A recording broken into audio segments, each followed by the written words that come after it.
The views expressed in this blog are hosted on my own website, are strictly personal, and do not reflect the views of any organization. नमस्कार, आज की बात में एक बार फिर आपका स्वागत है। मैं हूं राजदीप सरदेसाई और आज की बात में हमारा केवल एक मकसद है, न लेफ्ट न राइट, असली खबर आप तक पहुंचाना।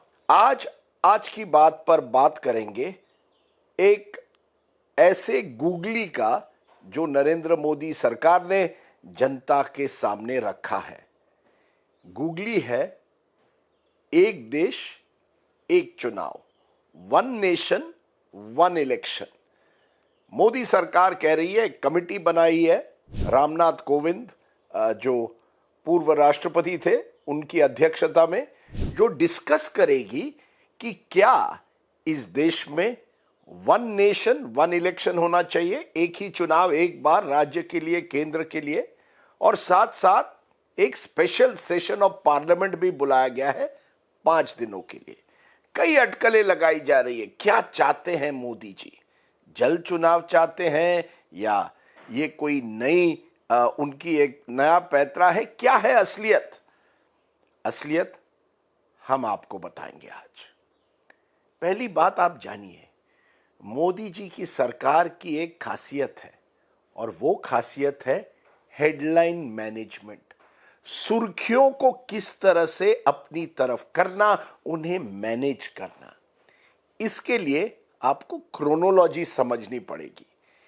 देखिए, 31 अगस्त की सुबह को, यानी पिछले गुरुवार को, एक खबर निकलती है कि अडानी मामले में कुछ नए खुलासे हुए हैं जो बड़े बड़े विदेशी अखबारों में निकलते हैं। कहा जाता है कि एक मनी ट्रेल, यानी पैसे कहां से कहां जा रहे हैं, इस पर खुलासे होते हैं और कई सवाल उठते हैं, खासकर की मोदी सरकार पर, उनकी निगरानी पर। अब इसके साथ साथ और एक खबर उस सुबह निकलती है कि चीन के राष्ट्रपति जो हैं, चाइनीज प्रेसिडेंट जी, वो यहां दिल्ली G20 के लिए नहीं आएंगे। अब उसी दिन इंडिया अलायंस, विरोधी पक्ष का ये जो गठबंधन बन रहा है, उनकी मीटिंग मुंबई में होती है। यानी देखिए क्रोनोलॉजी, पहले अडानी मामला, फिर चीन के अध्यक्ष दिल्ली नहीं आएंगे, G20 जो बड़ा समारोह हो रहा है दिल्ली में, और तीसरा कि इंडिया अलायंस एकजुट होके मुंबई में सरकार विरोधी एक तरह से अलायंस बना रहा है। इस बीच करीब 2 बजे दोपहर को खबर निकलती है कि सरकार ने एक स्पेशल सेशन ऑफ पार्लियामेंट बुलाया है। संसद 5 दिन के लिए बैठेगा 18 से 22 सितंबर। किसी को जानकारी नहीं है कि क्यों बन रहा है। गणेश चतुर्थी के दिन, महाराष्ट्र की सबसे बड़ा त्योहार है, अचानक सरकार कह रहा है नहीं, हम एक स्पेशल सेशन कर रहे हैं। जब संसदीय प्रणाली के जो मिनिस्टर हैं प्रहलाद जोशी, उनको पूछा जाता है क्या है सर, तो वो कहते हैं नहीं, ये कहीं ना कहीं जो अमृतकाल की बात है उस पर हम बात करेंगे। लेकिन क्या बात करेंगे, इस पर चुप्पी। कोई मंत्री, कोई सांसद कुछ नहीं कह पाता कि असलियत क्या है, कि 5 दिन की एक संसदीय बैठक की इतनी क्या इमरजेंसी हो गई देश में कि उसे बुलाना है। क्या होता है, 2 घंटे बाद खबर सूत्रों के द्वारा निकलती है कि सरकार सोच रही है कि एक चुनाव एक देश का जो प्रपोजल है उस पर चर्चा हो, और अगले दिन कमेटी बैठाई जाती है।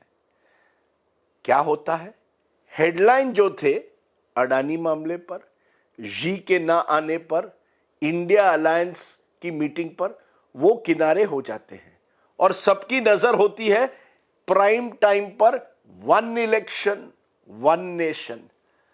इसे कहते हैं मेरे दोस्तों हेडलाइन मैनेजमेंट। किस तरह से लोगों की नजर भटकाना। क्योंकि जानिए, और बहुत कम लोगों को शायद ये मालूम है कि ये वन नेशन वन इलेक्शन का प्रपोजल कोई नई बात नहीं है। 2015 में पार्लियामेंट की स्टैंडिंग कमेटी इस पर बैठी थी, इस पर विचार किया था। 2016 में नीति आयोग का रिपोर्ट निकला था इस पे, जहां कई लोगों ने कहा था इसी दिशा में चलते हैं। और 2018 अगस्त में, यानी 5 साल पहले, इसी समय 2019 के चुनाव के पहले, अमित शाह जी, जो उस समय बीजेपी के अध्यक्ष थे, उन्होंने चिट्ठी लिखी थी इलेक्शन कमीशन को। कहा था सोचिए, इस बात पर गंभीरता से सोचिए, बीजेपी समर्थन करेगा एक देश एक चुनाव।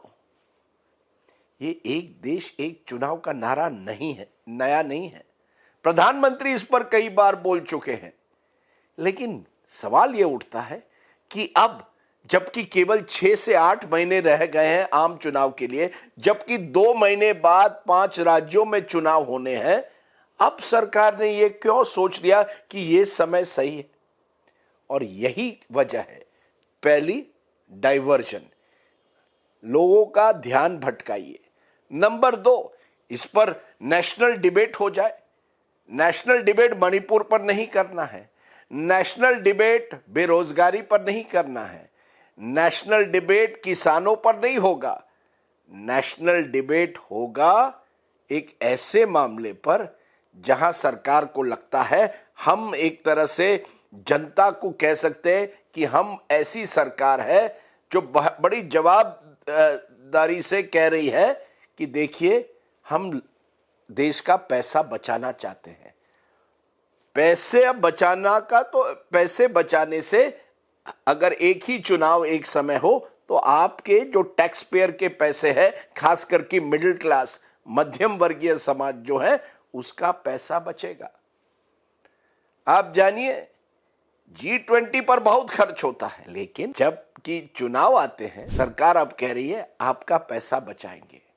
एक ऐसे समय पर जब प्रधानमंत्री ये भी कह रहे हैं कि देखिए, ये विरोधी पार्टी, ये सब रेवड़ी कल्चर आगे बढ़ा रहे हैं, आप लोगों को फ्रीबीज दे रहे हैं और यहां भी जनता के पैसे जा रहे हैं।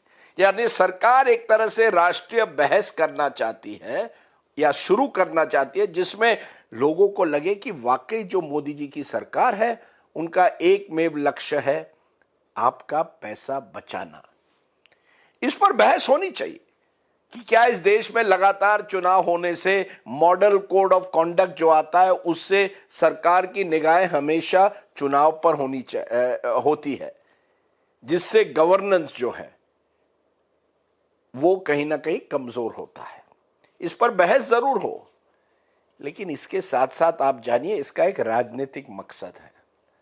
और राजनीतिक मकसद ये है कि नरेंद्र मोदी जी के नेतृत्व में बीजेपी ने सभी अपने अंडे, अगर मैं कहूं, सभी नरेंद्र मोदी जी के झोले में डाले हैं। जब भी चुनाव होता है इस देश में, फिर वो आम चुनाव हो पूरे देश के लिए, या किसी राज्य का चुनाव हो, या दिल्ली एमसीडी का म्युनिसिपल चुनाव हो, एक ही बात निकलती है, मोदी जी हमारे नेता हैं। यानी हर चुनाव के लिए बीजेपी का एक तरह से आप कह सकते हैं ब्रह्मास्त्र होता है नरेंद्र मोदी जी का नेतृत्व। और बार बार विरोधी विपक्षी दलों को पूछा जाता है, मोदी वर्सेस हु, मोदी बनाम कौन? और इसी वजह से सरकार जान गई है कि जब आपने हिमाचल में ये रणनीति एम्प्लॉय की, डबल इंजन, ये जो डबल इंजन की बात करती है, हिमाचल में मोदी जी ने क्या कहा कि आप मुझे वोट देंगे, वो वोट सीधा, आप बीजेपी को वोट देंगे शिमला में, वो वोट सीधा मेरी झोली में आएगा। कर्नाटका में जाके मोदी जी ने क्या कहा, अगर आप वहां मुझे बीजेपी को वोट देंगे तो एक तरह से आप डबल इंजन को वोट दे रहे हैं, यानी केंद्र में बीजेपी और राज्य में बीजेपी। लेकिन क्या हुआ है, क्योंकि एक एंटी इनकम्बेंसी वहां के सरकारों के खिलाफ थी, दोनों में बीजेपी राज्य थे, वहां बीजेपी को हार भुगतनी पड़ी। यानी मोदी फैक्टर जो है वो राज्य चुनाव में नहीं चला।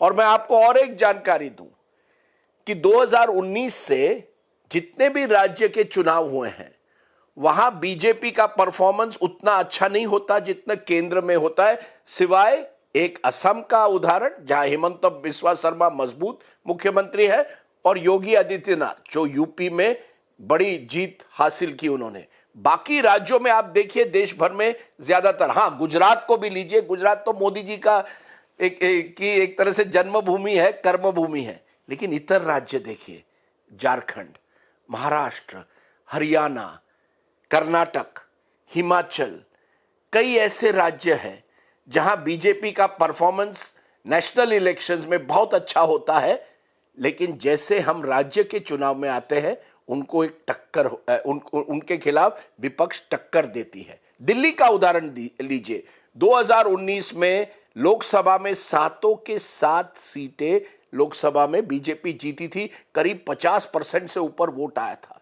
लेकिन जैसे ही 8 महीने बाद यहां राज्य के चुनाव हुए, केजरीवाल और आम आदमी पार्टी ने चुनाव स्वीप किया और वही बीजेपी को हार झेलनी पड़ी। यानी जब मोदी जी का नाम टिकट पर नहीं होता है तो बीजेपी को नुकसान पड़ता है। इसीलिए बीजेपी के स्ट्रेटेजिस्ट ने सोचा है कि अगर सब चुनाव एक साथ हो जाए, फिर वो राष्ट्र के चुनाव हो या किसी राज्य के, तो एक साथ अगर हो जाए तो हमें फायदा हो सकता है। लेकिन जानिए मेरे दोस्तों, इस देश में 16 ऐसे राज्य हैं, याद रखिए 16 ऐसे राज्य हैं जहां गैर बीजेपी व्यक्ति मुख्यमंत्री है, जिसमें 14 ऐसे हैं जो एक तरह से आप कह सकते हैं एनडीए के बाहर हैं। अब आप सोचिए, क्या ये राज्य तैयार होंगे जो बीजेपी करना चाहता है कि एक ही समय चुनाव करके मोदी जी के नाम पे बीजेपी चुनाव जीतना चाहती है, लेकिन ये विरोधी पक्ष क्या मानेंगे? क्या इतनी आसानी से नवीन पटनायक या जगन मोहन रेड्डी जो एक तरह से बीजेपी के नजदीक माने जाते वो मानेंगे? क्या स्टैलिन जो डीएमके तमिलनाडु के नेता है, या पिनरई विजयन केरल के नेता जो है, या अरविंद केजरीवाल जिसकी पार्टी पंजाब या दिल्ली में है, या कांग्रेस जो हिमाचल, कर्नाटका, मध्य प्रदेश, राजस्थान और छत्तीसगढ़ में है, इतनी आसानी से मानेगी? नहीं दोस्तों, इस देश की एक विभिन्नता है। ये जो पॉलिटिक्स है ना, ये किसी एक पार्टी, एक नेता, एक देश पर नहीं चलता। हमारे देश में एक डाइवर्सिटी है, कई नेशनल पार्टीज हैं, कई पार्टीज किसी राज्य में उनका प्रभाव है। ममता बनर्जी को बीजेपी ने आम चुनाव में टक्कर दी थी 2019 में, लेकिन जैसे ही वहां राज्य के चुनाव हुआ, लोगों ने कहा हमें दीदी पसंद है, क्योंकि वो वहां से जमीन से जुड़ी हुई नेता थी और बीजेपी के पास उस समय कोई मुख्यमंत्री कैंडिडेट नहीं था। तो ये असलियत है, ये एक राजनीतिक एक स्ट्रेटेजी है कि कहीं ना कहीं इस देश में एक यूनिफॉर्मिटी लाई जाए। नेहरू जी के जमाने में कहा जाता था यूनिटी इन डाइवर्सिटी, अब कहा जाता है मोदी जी के जमाने में स्ट्रेंथ इन यूनिफॉर्मिटी। हमारी ताकत है अगर हम एक देश, एक नेता और एक पार्टी बनाएं। क्या इतना बड़ा देश ये बात आसानी से मानेगा? और अगर मानेगा भी, क्या इतनी बड़ी चीज पर कंसल्टेशन नहीं होना चाहिए? मोदी सरकार ने पिछले 9 सालों में जो बड़े निर्णय लिए हैं, क्या आपको लगता है वो सलाह मशवरे के साथ लिए गए राज्य सरकारों के साथ? फिर वो नोटबंदी का निर्णय हो 2016 में, या नेशनल लॉकडाउन कोविड में 2020 में, या आर्टिकल 370 को जम्मू एंड कश्मीर में हटाना और उस राज्य को एक तरह से यूनियन टेरिटरी बनाना। क्या आपने इन सब चीजों पर जब आखिर में ये आप लागू करते हैं, आपकी कंसल्टेशन प्रोसेस, लोगों से बात करने की प्रोसेस कितनी मजबूत है या कितनी कमजोर है? ये सोचने की बात है। हमारे देश का संविधान कहता है कि जो ढांचा है उसमें केंद्र और राज्यों के बीच में तालमेल होना चाहिए। मोदी जी खुद इसे अच्छी तरह से जानते हैं। वो मुख्यमंत्री और बड़े सफल मुख्यमंत्री इतने सालों से गुजरात के रहे थे। मैं आपसे एक बात कहता हूं कि आज अगर मोदी जी मुख्यमंत्री होते तो क्या वो इतनी आसानी से मानते? One nation one election. और जब चुनावों के बीच आप सरकारें गिराते हैं, जैसे महाराष्ट्र में डिफेक्शन करते हैं, पार्टी को तोड़ते हैं, तब कहा जाता है वन नेशन वन इलेक्शन। मेरे दोस्तों, ये सत्ता की लड़ाई है और इस सत्ता की लड़ाई को आप उस नजरिए से देखें जब आप वन नेशन वन इलेक्शन की बात करते हैं, और गंभीरता से इस बात पर सोच विचार करिए। ये कोई सिल्वर बुलेट नहीं है कि एक दिन कह दिया और दूसरे दिन देश के संविधान को आपने बदल दिया। Think about it. आपको ये बात कैसी लगी ये आप खुद सोचिएगा। नमस्कार।